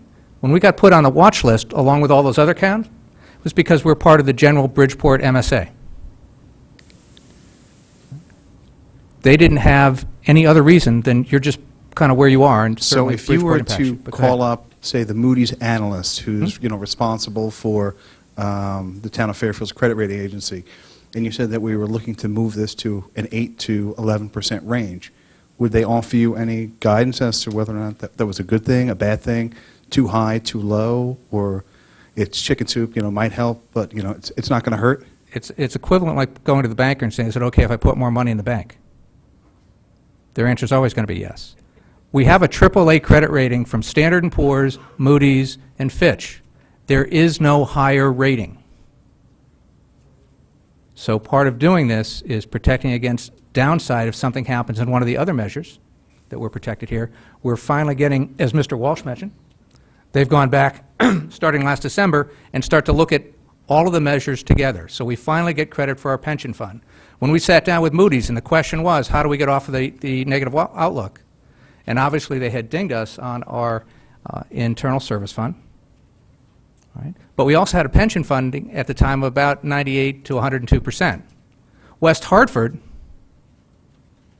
was AAA. They were happy with their internal service fund, but their pension was funded about 60%. So the question I put to them, should we just take $10 million out of our pension fund and put it in our internal service fund, and then you'd be happy because we'd be better in West Hartford? They didn't answer that question either. Interesting. But they did take off our negative outlook. Okay. So my last question is, as the first selectman for the town of Fairfield, are you fully supportive of this proposed policy? The devil's in the details, but the idea is, I was on the Board of Finance back when Mr. Flynn and I identified that it was at 3%. We've been working since 2005 to get it up. 3 years ago, when I took over as first selectman, I put the line item in the budget called supplemental contribution to surplus, and it's been funded every year since. We also put in a line at the time to address the internal service fund item called supplemental contribution to the internal service fund, and you saw we put $2 million in to address the balance in our internal service fund that year. So very definitely. So that's a yes. Thank you. Representative Bateson. Thank you, Madam Moderator. Ed Bates on District 3. Thank you for all your work on this. Jim, you summed it up. I find it very confusing. Somebody tells you to set aside money for an emergency, but in case of emergency, you can't use it. I find that very frustrating. Given the numbers and the effects it has on the budget, I am very appreciative of the fact that you guys are leaning towards the 8%. Given that, I think it could have been very easy for you guys to go to 10%. I think it's very sensitive to the taxpayers to target 8%, and I'm fully supportive of that. In fact, I'd like to see it go lower, but I'm not on the Board of Finance. I know you guys look at things differently. The only concern I have, or what you've mentioned tonight that I haven't seen, is the escape clause. God forbid we do dip into the fund. I know, and I understand, Tom, that you don't want to define why we would dip into the fund, and I totally understand that. But if we did, I think maybe in your policy you should address the fact, maybe you did, maybe I'm not seeing the whole policy, of refunding or funding that let's say you dipped in, we're at $20 million, and you said, we really need this $5 million. I wouldn't want to get behind that and say, okay, next budget year, now I have to fund that $5 million in total, maybe put it in a policy that you would have to amortize that drawdown over a certain period of time so that people ahead of time knew how you were going to handle it. Let Jim answer what's in the proposed policy that he's... The policy that we're looking at, and we've started looking at on putting on the table, has that in there, that if you, for some reason, had to dip into that, and that it went below, caused you to go below the 8%, or 7.25 as it is right now, that the Board of Finance would have to get together and come up with a game plan on what was the plan to replenish it. Okay, so it is something you're going to consider, that you wouldn't, if you took $5 million out, you wouldn't have to go back to the taxpayer that next year and say, we need $5 million? No, it's normally something that you do over a period of time, like a 4 or 5 year period, depending on what you're... And if you sell that ahead of time to our bond rating agencies, even though they don't want you to do it, since it's a policy in place, it's understandable? Being detailed in this policy can only hurt you, not help you, because we're already at the highest end of the spectrum. So the more you detail it out, they can hold it against you if you don't follow it. The broader you are to say, once we get there, knowing the facts on the ground and the situation that we're presented with, we'll decide how we're going to replenish that fund. They can't hold that against you because you haven't gone against your own policy. That's what you were stated you were going to do. Okay, so in your escape clause, you wouldn't define how you would replenish the fund if you used I it? think we're wiser to say we're going to depend on the facts on the ground because we don't know. Presumably, if there's a natural catastrophe or whatever, we don't want to be hemmed in by a policy on a citizenry that's already dealing with catastrophe and say, by the way, we got to pay this back over the next 2 years while you're rebuilding this, rebuilding that, doing that. God forbid, I hope that never happens. But we have to realize if we're dealing with it, then the taxpayers are probably dealing with it. Okay, I take some comfort in the fact that you are considering it and how you would replenish that, and that's what I'm getting at. So it looks like you are. Thanks. Representative Walk, Gottlieb, Ambrose, Jacob. Jay Walk, District 6. Anyway, this brings back quite a memory. I haven't lost my memory yet. Back when I think our first selectman was on the Board of Finance with you, Chairman Flynn, and you came to a PTA council meeting and spoke on this issue. So let's bring back, just to make it on layman's terms for all of us to understand what's going on, which first of all, I want to thank you both for this. This is really important to the town. This is very important to all of us. In case of an emergency, and we do have to dip in, and you have a plan intact to put the money back. So therefore, I'm going to step out for a second as RTM member, and I'm going to be the president of my condominium for a second. And I think I asked this question when I first met Chairman Flynn and Mike, that in my condominium, we have a loan, outstanding 2 loans, and the bank requires us to keep 3 months common charges to satisfy the loan. So in other words, this is basically a reserve. And a reserve, in my opinion, is nothing more there for capital improvements if needed. Am I close to where this is, Chairman Flynn, versus... This is a reserve. I wouldn't say it's a quote-unquote capital reserve. Yeah, I think the most accurate depiction is it's the rainy day fund. Right. So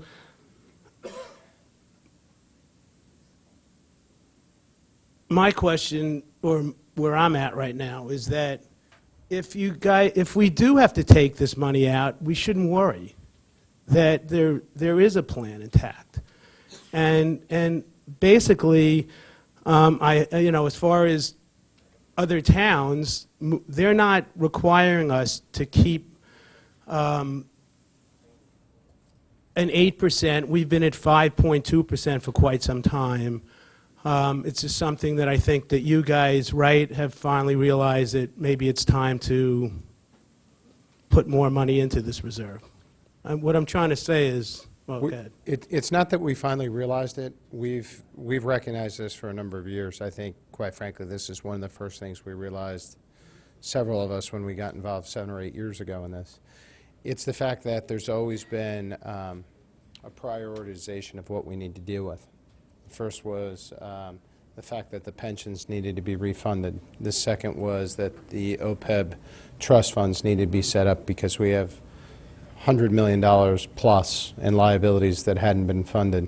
The fact that the surplus in the fund, in the general fund balance, we did address that by stop using that to balance the budget a number of years ago, but we didn't add to it. We didn't add to the surplus for a couple of years after that. We flattened it out, and we had just started to address the internal service fund. So all these things have actually been on our radar, but how you calibrate the importance of them depends on what's going on across the town at the time. Did that answer Well, your question? Yes, thanks. I just want to say thank you very much. Thank you. Representative Ambrose, then Gottlieb, then Jacob. Peter Ambrose, District 2. Very quickly, Jim, how many towns, the 17 towns on this list, how many now have written policies? That's a good question because Matt Sperndell, who I do want to thank from Phoenix Advisors, sent it out to all the 17 towns, and he did not get responses from all of them. I would suffice to say that more than half, I would probably say at least 3/4 probably got back and said they had a policy. And the ones that did have a policy, we were able to obtain those policies and look at them. I would say that some of our ranges are a little higher than some of theirs, but some of them are on the lower end of the spectrum as well, where they might say their floor was 5%. I mean, clearly I've run the 8% to 11% by Mr. Sperndell. And thank you. And he's comfortable with that. One other question, Jim. When do you think we'll have a written policy put into effect? Tom and I are about to start meeting. We were charged by by the Board of Finance to finalize this and try to hopefully have a vote on this at our next meeting. I just want to commend you and the Board of Finance for doing this. Thank you. Thank you very much.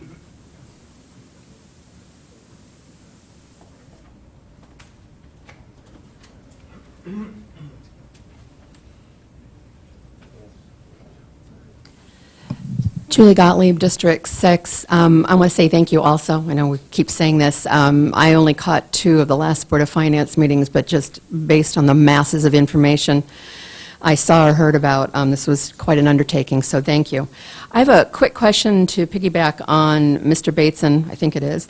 Just to clarify, do you treat say this was a smaller withdrawal that you had to do on this, so a small hurricane or something not of a massive scale, are you going to look at every time, regardless of how small that withdrawal is or how large, and then go back and kind of do a reset each time? Or is there a floor or a ceiling to, all right, well, we can take this amount out, but once we get up to here, so like I'm talking about not getting down to the 7 1/4, if you just take something out, sort of the housekeeping for it. Thank you for the question. I hope I have a satisfactory answer. I fear that I won't. The main goal would be not to touch these funds. That would be goal number 1. If you had to touch these funds, and this goes back to my comments earlier on, it depends on the facts on the ground. If you had to touch it for a few $100,000, maybe that is something that you want to try to replenish as soon as possible, to show the credit rating agencies not only that you're willing to do so, but that you can. Right. Right? And then in the sad event that it had to be more money, you'd obviously assess what the taxpayers were going through and calibrate accordingly. I think the flexibility to be able to do that is probably of paramount importance, because the way I view it is it's other people's money. Right. And we don't want to hold too much of it or make commitments when maybe they have a roof they have to take care of or something more desperate, God forbid. So I think we know we have to address it. I think it really needs to depend on the specific situation. All right. Okay, that's what I thought. I just wanted to confirm that you had that flexibility. Thanks. Representative Jacob? Are there any other questions? All right. Representative Braun, and then let's reevaluate. I am not touching this thing. I hope you can hear me. I had a question because I didn't really understand the question or the answer about investment, and my question boils down to, is there any investment risk to your fund?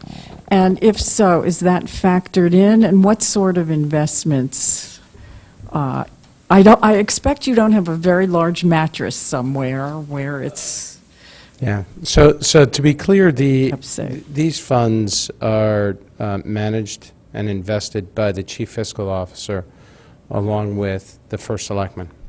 A number of years ago, the listing of what they were invested in came before our board, and certain of our board members who have a background in investment management asked if we could put together a subcommittee, okay, that is advisory only, meaning we can get together with the First Selectman and the Chief Fiscal Officer and review what those investments are. And we typically do that every 6 months or annually, but it's advisory only. The specific, what they invest in is purely under the guidance of the Chief Fiscal Officer and the First Selectman. If he'd like, he can speak to the investment risk and how they manage that on a day-to-day basis. I will say this, because they are investing funds, there is investment risk. They have a series of guidelines that they try to follow to minimize that risk, but that also minimizes your return.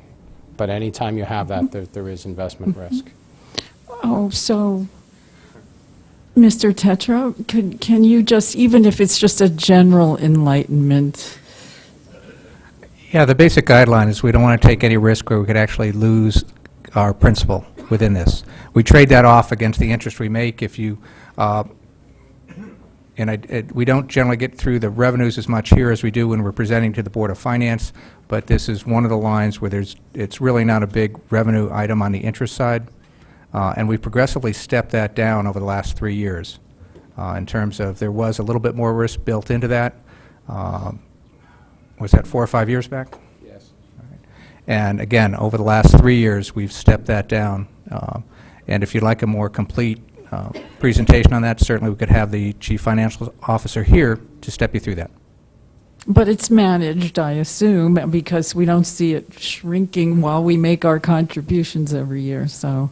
Yeah, no, the goal is to minimize the risk. It's not a big revenue source from that standpoint. Sounds good to me. Okay. Thank you.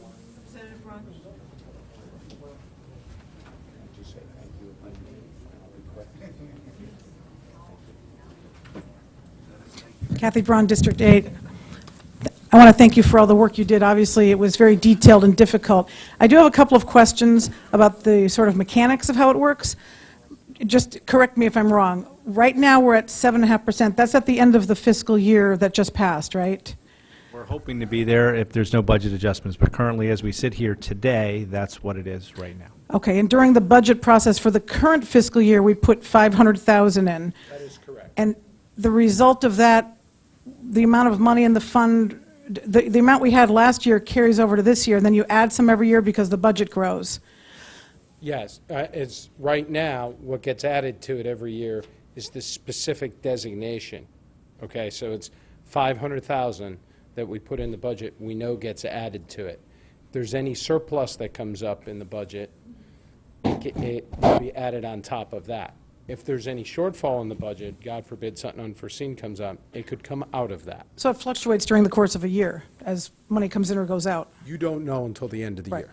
Okay, so, and then this extra 300,000 kicker, how would that work, or why would that be required? The $300,000 kicker that you're referring to is really a model that I put together to see what it would take if we fix an increase. So I did it at 2, 2.5, and 3%. So you're, and I had created a model, Mhm. and that model would show that in order to get to the 8% that our committee, not the whole Board of Finance, but our committee was looking at, that not only would it take the inflationary contribution that would be in the operating budget, but it would take an additional, at 2.5% increases in expenditures, it would take an additional 300,000. Now, we are not, as a board, saying that we're going to do that. We've just kind of, as a board, have said, we're going to see how this goes and see if there's any surpluses or stuff right now. Right now, what we're trying to get through and for everyone to understand and hopefully buy into is that we will be making an inflationary contribution based on the amount of expenditures every year, and that will be a budgeted amount. And the inflationary contribution is the presumption that our budget will increase by 2 to 2.5% every year? Whatever it is. it increases by. Okay. And then I would, So, for example, Yep. and I've talked to the first selectman about this, if he comes to us with a 1.5% tax increase, he knows that he's going to be bringing us a budget then that would have a 1.5% increase as an operational expense in the budget for plans surplus to go into the general fund. okay, my own personal preference is what Ed said. I would like to see it a little bit lower just because we are at AAA, and I would like to have a little more flexibility during the annual budget process to not have to be as ambitious as you're making us, since we are at AAA right now based on our stability and a bunch of other factors. That's just my own personal preference. What's on the table right now at our board is actually, in terms of the floor, do no harm, which means don't get any lower than we are. That's what's on the table, which would mean each year, incrementally, what the budget goes up by, the contribution to the surplus needs to go up by. So the 500 you're saying as a flat amount each year is not going to do it? That's not what I'm saying. I'm saying whatever that amount, it's a calculated amount based on whatever percentage you Okay. raise the budget. Thank you. I just want to be clear that everybody knows that if we don't budget at least the inflationary amount and put that in the budget and continue to do that, so for example, say this body continued to just cut that, we're actually going in a reverse direction. Everyone knows that, right? Because the expenditures are going up, and our fund balance as a percentage is going down every year if we don't keep up. And at some point, we're in last place right now, because I don't consider Greenwich with their typical financing. We're in last place of all AAAs in the AAAs throughout Connecticut. We are also, that's 2012. I don't know where everybody is right now, so you have to understand these are numbers that were based on the OPM numbers as of last year. Best available information that we have for all the other AAAs. But as you can see, the state median's a lot higher, and the AAA median's a lot higher than we are at. If you put our performance this year into this schedule, we'd be somewhere between West Hartford and Avon. Right, okay, thank you. Now I understand a little better. Thank you. Are there any additional questions? Mr. Flynn. Yeah, just, first of all, I want to thank you for your time, your attention, and your questions tonight. Second of all, I want to publicly acknowledge once again the hard work that Jim did, as well as Mary and Catherine on this. They did the heavy lifting on this. It's certainly been a focus of our board, but they did all the hard work, and I want to thank them for it. So thank you, everybody. Thank you. Thank you very much. Thank you for taking the time out of your busy schedules to join us this evening. It was very, very well put together. All right, for all those members of the public that have been so patient, we're moving on to item number 6. To consider and act upon the following appointments to the Town Facilities Commission as recommended by the Board of Selectmen. John J. Comerford, Republican, as an alternate, 145 Vesper Street, term July 2013 to 2016, to fill vacancy created by the resignation of Saul Bricks. And Stephen Pittinello, unaffiliated, 147 Trillium Road, term July 2013 to 2016, to fill vacancy created by resignation of Nicholas F. Caruso. Both gentlemen are with us this evening. Are there any questions for either of the candidates? Mr. Pettinello was not available on our Monday meeting. Are there any members of the subcommittees that may not have met Mr. Pettinello that have any questions? Representative McCarthy, followed by Mr. Hurley. I will certainly do that. Mr. Pettinello, would you like to come to the microphone?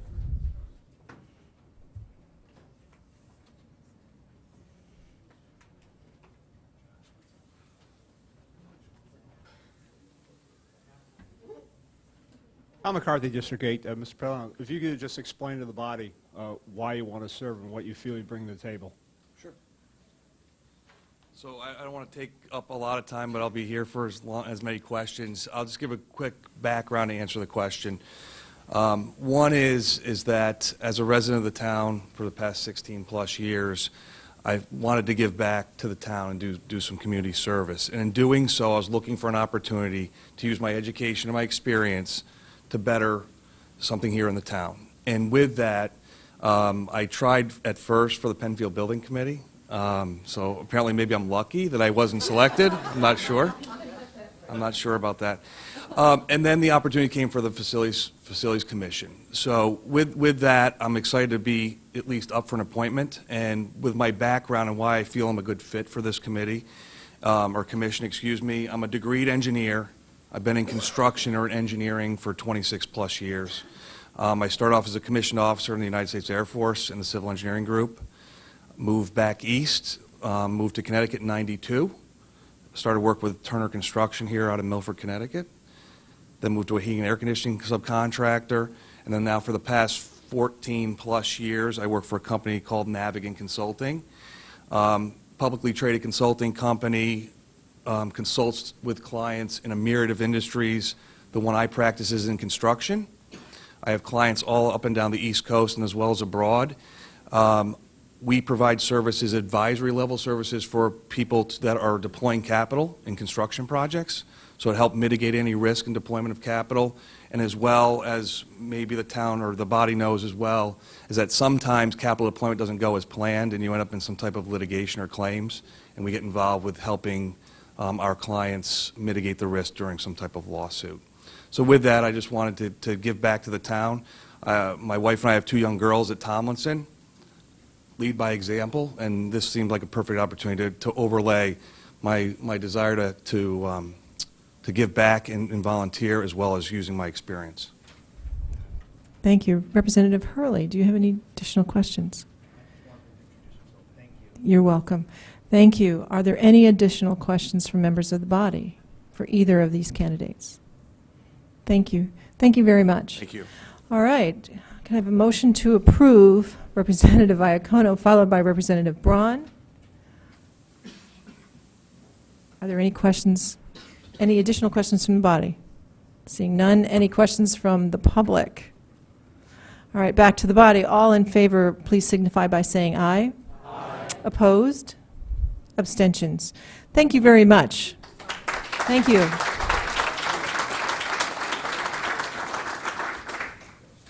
Enjoy your term on the TFC. All right, next item on the agenda is item number 7, to hear, consider, and act upon the following resolution as recommended by the Board of Finance. Resolved that the First Selectman, Michael C. Tetreault, be and hereby is authorized to approve the Connecticut Department of Transportation's proposal to accept and combine the Lot SIP Local Transportation Capital Improvement Program with the existing TAP Transportation Alternative Program grant, and further resolved that the First Selectman is authorized to sign any agreements between the Town of Fairfield and the State of Connecticut related to the Lot SIP grant associated with the extension of the current Kings Highway pedestrian improvement project utilizing federal and state funding. A motion to discuss. A motion to approve. Representative Garskoff, Representative Timniak. Thank you.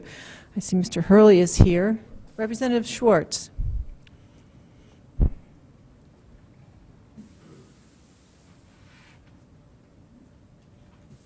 Hal Schwartz, District 7. Madam Moderator, to make this resolution match the resolution that was passed by the Board of Finance on October 3rd, I would like to make the following amendment. Be it further resolved, the amount of the new grant to the town, $800,000, provided in the Connecticut Department of Transportation proposal, is hereby appropriated to fund the project described herein. And again, this just makes this resolution match the resolution that was passed by the Board of Finance. Can I have a motion to approve? Representative Garskoff, Representative Ambrose. All in favor of, I'm sorry, any discussion on this amendment? Seeing none. Any members of the public? Seeing none, back to the body. All in favor of this amendment, please signify by saying aye. Aye. Opposed? Abstentions? Representative Jacob, Representative Braun. Now we're back to the main motion on the floor. Representative Timniak?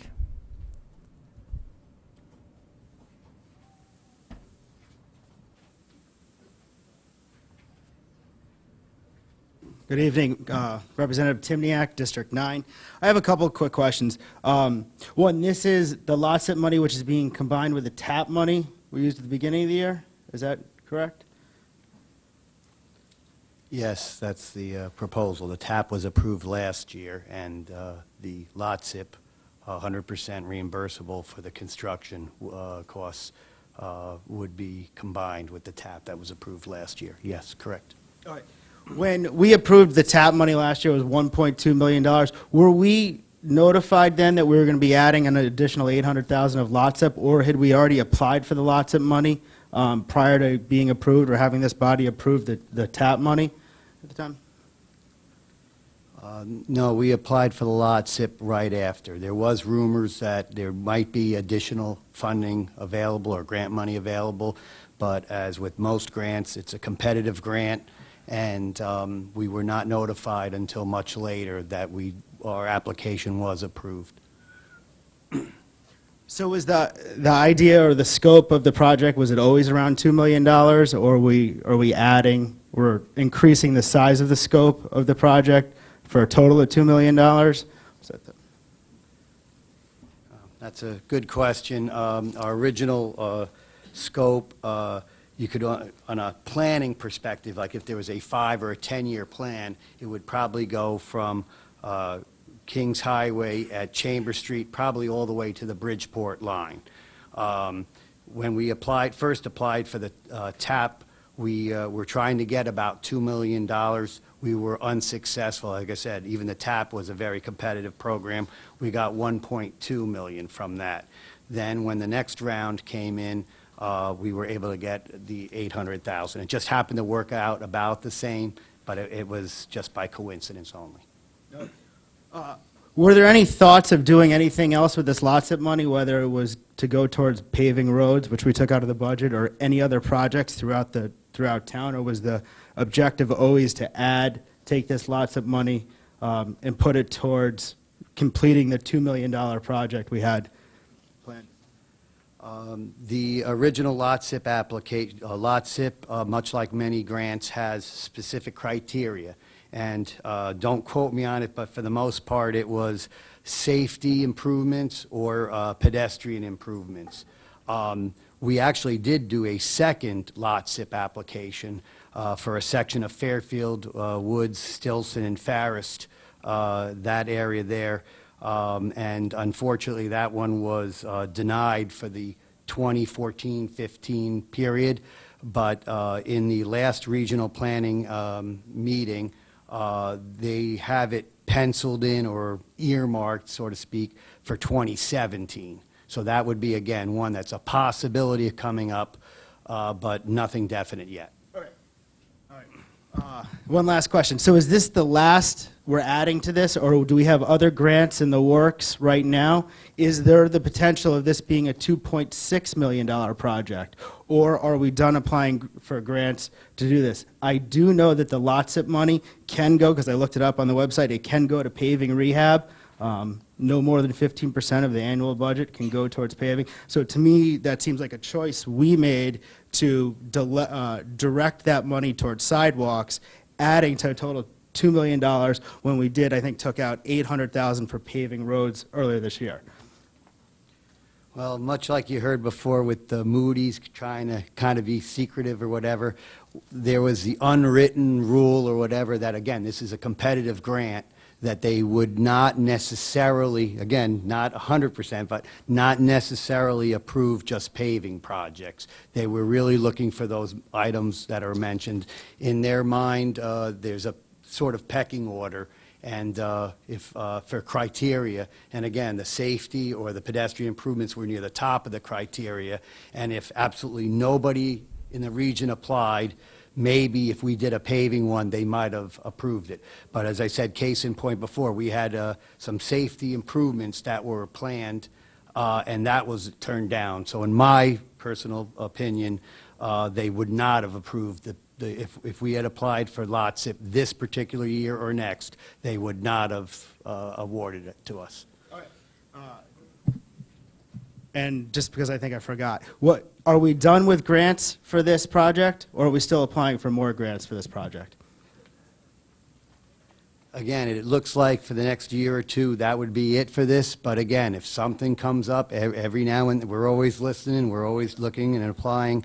One year, I think it was back in 1994, there was a town backed out of a particular project for some reason. That, quote, freed up some money. And then they had said to the town, and actually we shared it with Bridgeport, it was the Park Avenue and Goulding intersection, where we said, they said to us, if you can get a plan ready within like 6 months, get it all approved, we would be able to fill the vacancy. And so we were able to do that. So there's always that possibility, but it looks like for now, the immediate future, next year or two, that would be it. But yeah, if there's a grant available, say year 3 from now, yeah, we'll go for it. So I'm going to support this. I think it's a good project. I think that side of town has been neglected for many years. I do support pedestrians using sidewalks. My concerns, though, going forward are that we are going to take large blocks of money, of which $800,000 is considered a large block of lots of money, which could be the start for a new project, maybe in Southport, maybe in other sections of town, North Benson Road, Black Rock Turnpike. I mean, all over the town, you can take a large block of $800,000, and it gets the project going. It's a large hunk there, and the town could do that. So that's one of my concerns, that I want to make sure that we have these large blocks going throughout the town, not just in one isolated area. Oh, thank you.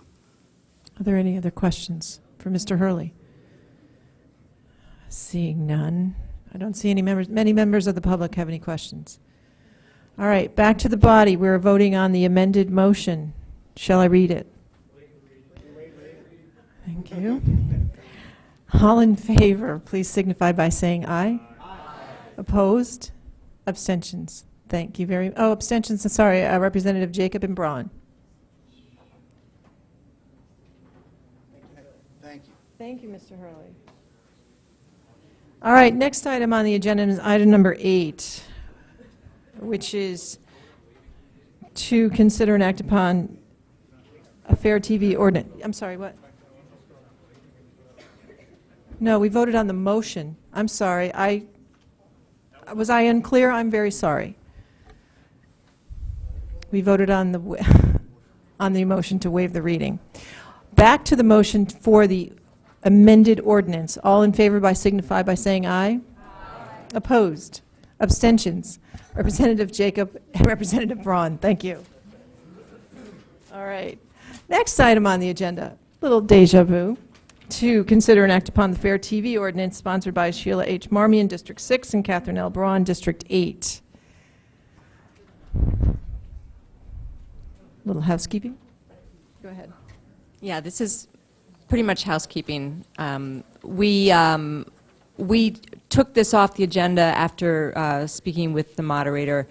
We've made a lot of good progress in terms of this ordinance, in terms of the language. We met with the town attorney, excuse me, and made a lot of changes. And the decision was that rather than have this go to the full committees, it really needed to go back to LNA for their consideration and their discussion. However, that discussion last Monday evening was informal, because we then now formally need to put this on their agenda for next month, and they will then consider the changes that we've made, yes, and then they will then hopefully release it to full committees for consideration.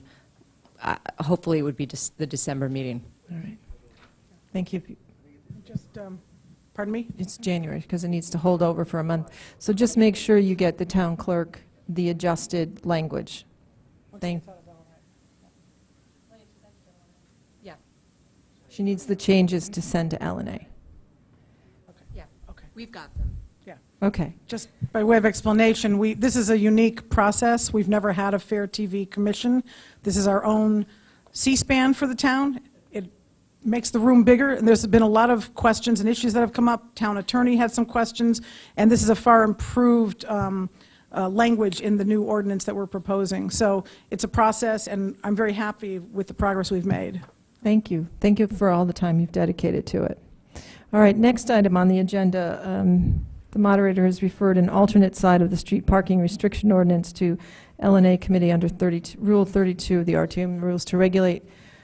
Are there any members of the sponsors here to speak to that tonight?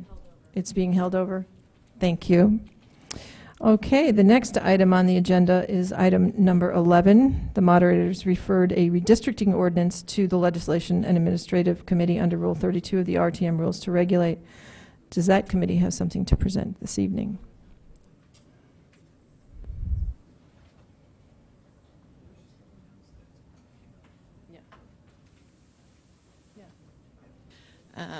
Pamela Iacono, District 9. The Legislative and Administrative Committee unanimously voted the redistricting ordinance out of committee. Thank you. That will be held over until next month. Thank you very much for all the hard work on behalf of the RTM. If you would just acknowledge it's Representative Iacono, Marks, Piers, and Timniak. Thank you very much. Okay. Next item on the agenda is number 12, to consider act upon any other matters presented to said meeting and which may be properly acted upon under the rules of the representative town meeting. Any such items? Seeing none, a motion to adjourn. Representative McCarthy, Representative Marks, all in favor? Aye. Thank you.